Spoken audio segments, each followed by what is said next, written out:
perkenalkan, nama saya Siti Freya dari PAI 3B. Di sini saya akan berpresentasi untuk memenuhi tugas mata kuliah Psikologi Pendidikan tentang diagnostik kesulitan belajar. Langsung saja kita mulai konsep dasar diagnostik kesulitan belajar. Diagnosis berarti kefasihan dalam membedakan penyakit yang satu dengan yang lainnya atau penentuan penyakit dengan menggunakan ilmu. Sedangkan dilihat dari akar katanya, diagnosa atau diagnosis berasal dari kata Yunani atau Grek diapert dan gnoskein yang berarti mengetahui. Sedangkan gnos sendiri berarti pengetahuan atau pengenalan atau ilmu. Melalui adanya diagnostik terhadap permasalahan siswa, terutama yang berkaitan dengan proses belajar siswa di lingkupan pendidikan, maka seorang pendidik atau pihak-pihak yang bersangkutan dengan siswa yang mengalami kegagalan tersebut dapat mengupayakan adanya pemberian bantuan berupa layanan bimbingan kepada siswa agar dapat mengatasi kesulitan-kesulitan belajar yang dihadapinya, sehingga siswa dapat mencapai hasil yang diharapkan serta dapat mencapai tugas perkembangannya dengan baik. Yang kedua, pengertian kesulitan belajar. Sedangkan pengertian kesulitan belajar adalah suatu kejadian yang dialami siswa saat proses pembelajaran itu berlangsung. Penurunan kinerja akademik dan prestasi belajar di sekolah merupakan contoh yang dapat terlihat dari siswa yang mengalami kesulitan belajar. Selain itu juga dapat terlihat dari perilaku yang ditunjuk oleh siswa. Secara garis besar, faktor yang mempengaruhi kesulitan belajar siswa itu ada dua, yaitu faktor intern siswa dan faktor ekstern siswa. Dengan mengaitkan pengertian di atas, kita dapat mengidentifikasi diagnostik kesulitan belajar sebagai suatu proses upaya untuk memahami jenis dan karakteristiknya serta latar belakang kesulitan-kesulitan belajar dengan menghimpun dan mempergunakan berbagai data atau informasi selengkap dan seobjektif mungkin, sehingga memungkinkan untuk mengambil kesimpulan dan kesempatan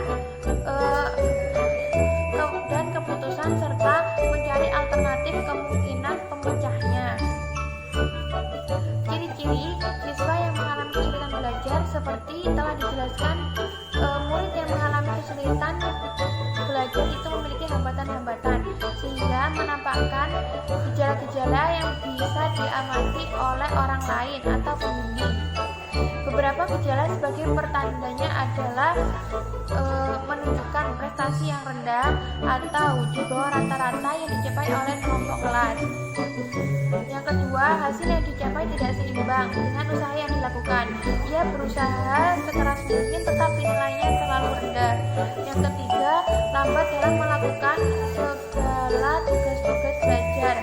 Dia selalu tertinggal dengan kawan-kawannya dalam segala hal, misalnya dalam mengerjakan soal-soal dan menyelesaikan tugas-tugas. Yang keempat, menunjukkan sikap kurang wajar seperti acuh tak acuh, berpura-pura dusta, dan lain sebagainya.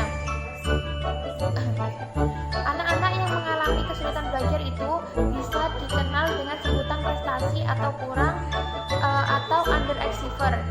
Anak ini terdorong memiliki IQ tinggi tetapi prestasinya selalu rendah atau di bawah rata-rata. Secara potensial mereka yang memiliki IQ tinggi maka prestasinya akan selalu tinggi. Tetapi anak yang mengalami kesulitan belajar itu berkaitan dengan aspek motivasi, minat, sikap, kebiasaan, pola-pola pendidikan yang diterima dari keluarganya. Dari gejala-gejala yang tampak itu, guru atau pembimbing bisa menginterpretasi bahwa ia kemungkinan mengalami kesulitan belajar.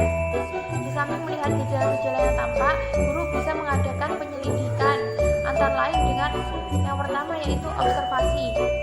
Observasi yaitu cara memperoleh data dengan langsung mengamati terhadap objek.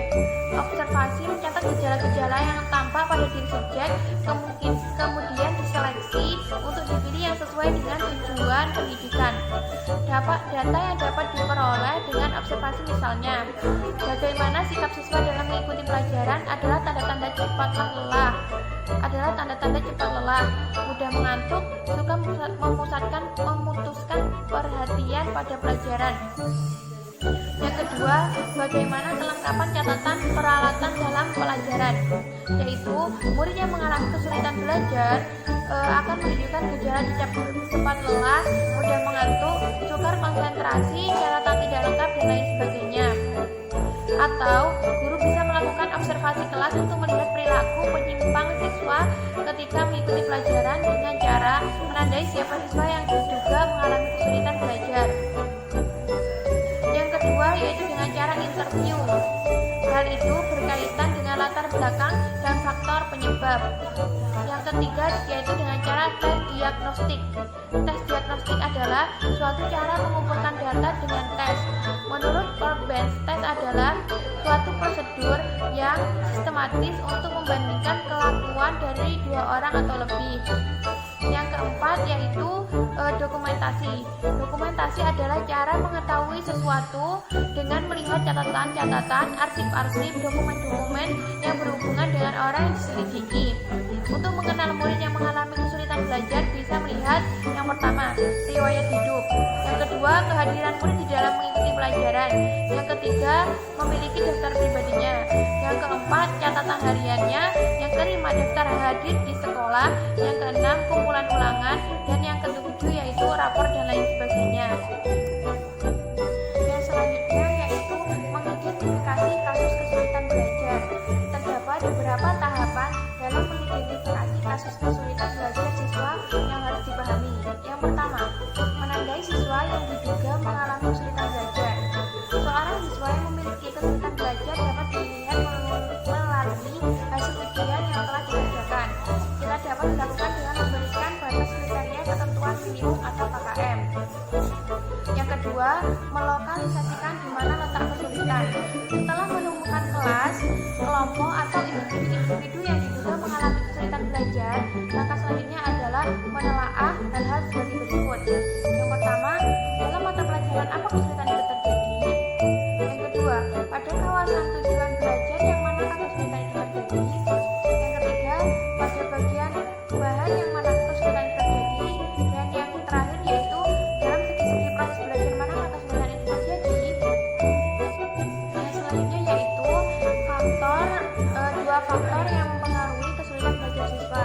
Seperti yang saya jelaskan tadi, secara garis besar ada dua faktor yang mempengaruhi kesulitan belajar siswa, yaitu faktor intern dan faktor ekstern. Yang pertama, faktor intern.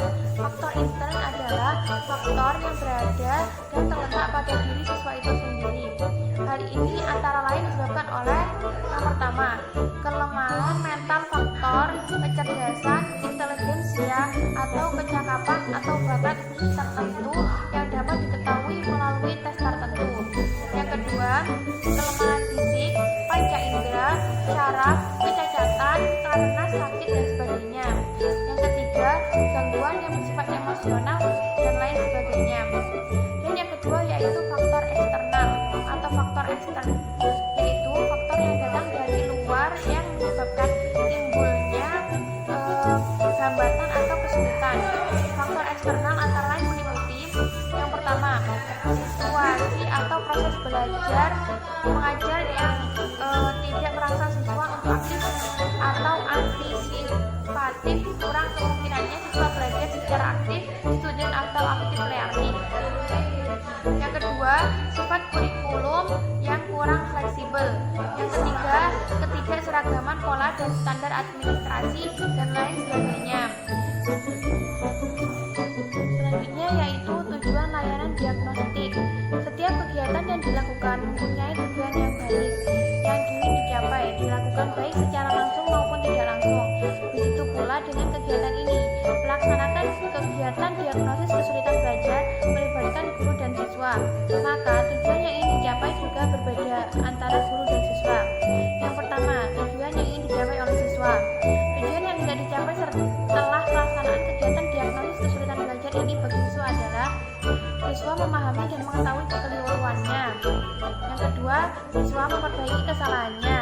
Yang ketiga, siswa dapat memilih cara atau metode untuk memperbaiki kesalahannya. Yang keempat, siswa dapat menguasai pelajaran dengan baik. Yang kelima, siswa dapat meningkatkan prestasi belajarnya. Sedangkan adapun tujuan pelaksanaan kegiatan diagnosis kesulitan belajar bagi guru adalah yang pertama, guru mengetahui kelemahan dan proses belajar mengajar. Yang kedua, guru dapat memperbaiki kelemahannya tersebut. Yang ketiga, guru dapat memberikan layanan yang optimal kepada siswa sesuai dengan keadaan diri siswa, perkembangannya siswa dapat terlaksanakan dengan baik. Selanjutnya yaitu tujuan identifikasi kasus. Tujuan dari identifikasi kasus adalah untuk menentukan siswa yang mendapat masalah belajar PAI khususnya dan yang memerlukan bantuan atau penanganan untuk meningkatkan motivasi